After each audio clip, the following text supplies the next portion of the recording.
Hello friend, welcome back to my channel. और आज के इस वीडियो में मैं आपको बताऊंगी कि कैसे आप अपनी टेरेस पर गार्डनिंग कर सकते हैं। क्या टेरेस पर गार्डनिंग करना सही है या ये नुकसानदेह भी हो सकता है आपके लिए। क्या आपकी टेरेस पर आपको सब्जियां उगानी चाहिए या नहीं उगानी चाहिए, फल उगाने चाहिए या नहीं उगाने चाहिए, इस सब की जानकारी मैं पूरी आज की वीडियो में आपको दूंगी वन बाय वन। तो बने रहेगा वीडियो में। तो सबसे पहले जो है फ्रेंड, ये थी मेरी पुरानी गार्डनिंग और ये मुझको अचानक हटानी पड़ी। तो ऐसा क्या हुआ कि मुझे ये पुरानी गार्डनिंग हटानी पड़ी, इसकी भी मैं पूरी डिटेल्स आपको दूंगी। सबसे पहले देखिए फ्रेंड, जब भी आप टेरेस पर गार्डनिंग करने की सोचें तो ये ध्यान रख लें आप कि आपकी जो टेरेस है वो कितना वज़न उठा सकती है।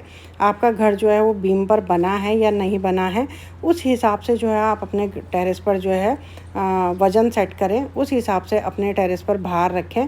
अदरवाइज़ अगर आपका घर बीम पर नहीं बना, आपका पुराना कंस्ट्रक्शन है, क्योंकि पहले के घरों पर बीम नहीं होते थे, तो अगर आपका पुराना कंस्ट्रक्शन है तो बहुत ज़्यादा वेट अपनी टेरेस पर ना रखें। ये मेरी आपके लिए एक टिप्स है और इसको ज़रूर फॉलो करें। अगर आपका नया कंस्ट्रक्शन है और आपका घर पूरे बीम पर बना हुआ है तो फिर आपको ये ध्यान रखना है कि कौन सी जगह पे आप कितना हैवी प्लांट रखें।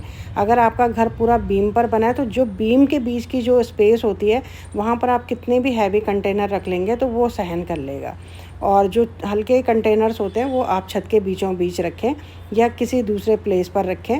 तो सबसे बड़ी बात है फ्रेंड, जब आप गार्डनिंग करते हैं तो गार्डनिंग में ऐसे मतलब सीमेंट के पॉट को अवॉइड करें और इस तरीके के ग्रो बैग या आपके पास आटा बैग्स आते हैं, या अगर आप स्टार्टिंग में बहुत ज़्यादा खर्चा अपनी गार्डनिंग में नहीं करना चाहते हैं तो आप आटा बैग या चावल के बैग जो आते हैं उनसे भी आप अपनी गार्डनिंग स्टार्ट कर सकते हैं। जैसे कि मैंने ये एक बैग रखा है, इस पे मैंने तोरी लगाई है, बहुत बढ़िया मेरी तोरी, करेले, खीरे। एक्चुअली मेरे पास उस समय बड़े ग्रो बैग नहीं थे और मुझे गार्डनिंग शुरू करनी थी तो मैंने फिर इन्हीं चीज़ों में लगा दिया। तो सबसे बड़ी बात है कि ये जो बैग्स होते हैं बहुत हल्के होते हैं, बहुत लाइट वेटेड होते हैं। फिर दूसरा आपको ध्यान रखना सॉइल का। तो सॉइल आपको इतनी हल्की बनानी है, इतनी लाइट वेटेड बनानी है कि आपकी छत पर उसका भार ना लगे और वो इतनी बढ़िया हल्की सॉइल बने कि वो बहुत अच्छी आपको जो है उसका उसकी फ्रूटिंग मिल पाए, उसका रिज़ल्ट मिल पाए। तो ये देखिए, इस तरीके की थी मेरी पुरानी गार्डनिंग, लेकिन ये मुझे अचानक से हटानी पड़ी। वो मुझे इसलिए हटानी पड़ी फ्रेंड कि जो मैंने ये गार्डनिंग की स्टार्टिंग करी थी ये मैंने लॉकडाउन में करी थी और तब मेरी गार्डनिंग की कोई प्लानिंग नहीं थी टेरेस पर। बस मैंने यूं ही, मेरे पास कुछ सीड्स बची हुई थी, मेरे घर का कंस्ट्रक्शन चला था तो उसमें मेरे पास ये सीड्स बच गई थी। तो उस सीड्स में, उन सीड्स के ऊपर मैंने क्या करा, ये गार्डनिंग शुरू कर दी। लेकिन हुआ क्या, कुछ टाइम बाद ये बाइसन सीड होती है तो टूट गई और टूट करके जो है ये सारी मिट्टी जो है वो छत पर आ गई। और जो मैंने कुछ ग्रो बैग्स रखे थे या आटा बैग्स रखे थे उनकी जो रूट्स थी वो छत के टेरेस की तरफ बढ़ने लगी थी। तो फिर उन सबको वो करने के लिए जो है इस सारी परेशानी को दूर करने के लिए जो है मुझे गार्डनिंग हटानी पड़ी। एक्चुअली होता क्या है फ्रेंड, अगर आप प्रॉपर टाइम से ध्यान नहीं दोगे तो फिर आगे जा कर के ये सारी चीज़ें आपको परेशानी में डाल सकती हैं। तो मुझे लगा कि इससे पहले कि मुझे कोई परेशानी हो या मेरी टेरेस को कोई नुकसान हो, उससे पहले मुझे गार्डनिंग हटा लेनी चाहिए। और इस गार्डनिंग का ज़्यादा लालच ना करते हुए मैंने तुरंत ही ये गार्डनिंग हटा दी। फिर उसके बाद जो है मैंने जो गार्डनिंग का वो काम कराया, उसमें मैंने सबसे पहले जब गार्डनिंग हटाई तो उसमें मैंने सबसे पहले डैम प्रूफ कराया। पूरी गार्डनिंग को हटाने के बाद जो है मैंने उस पर पूरा अच्छे से डैम प्रूफ के दो फ़ायदे होते हैं फ्रेंड। एक तो आपकी टेरेस पर कोई लीकेज का डर नहीं रहता है और दूसरा जो है आपकी टेरेस साफ़ सुथरी सी नज़र आती है। तो ये दो फ़ायदे के कारण जो है मुझे डैम प्रूफ मैंने कराया। एक्चुअली होता क्या था, जब मेरी जो गार्डनिंग थी वो एक तो मेरी जो टेरेस की जो सरफेस थी वो बहुत रफ़ थी, तो जब मिट्टी बहती थी तो फिर वो पूरी छत पर फैल जाती थी और वो जो रफ़ सरफेस था उसके अंदर बैठ जाती थी। तो उसके कारण जो है छत थोड़ा डर्टी सी लगती थी और थोड़ा अनटाइडी सी लगती थी, जिसके कारण जो है एक अच्छा सा लुक नहीं आता था टेरेस का।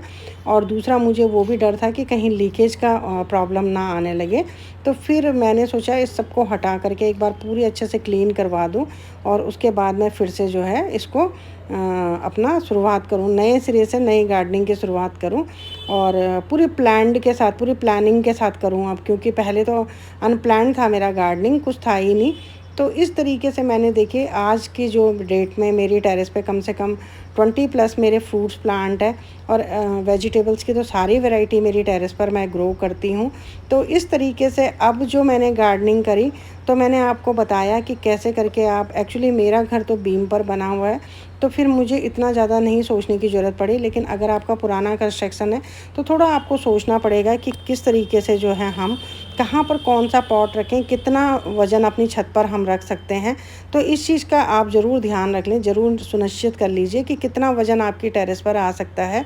तो देखिए कितनी बढ़िया जो है फ्रूटिंग मेरी टेरेस पर सारे फलों की हो रही है।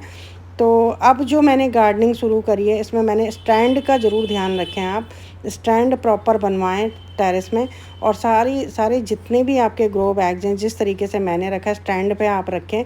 ये मेरे बारिश के टाइम का वीडियो है तो थोड़ा सा आपको इसमें अनटाइडी लगेगी मेरी टेरेस, बट फिर भी अच्छे से साफ़ हो जाती है। और ये जो है ये देखिए आप इस तरीके से अगर आप स्टैंड के ऊपर रखेंगे तो एक अच्छे से लुक भी आएगा आपके गार्डन का और सफाई भी रहेगी गार्डन में।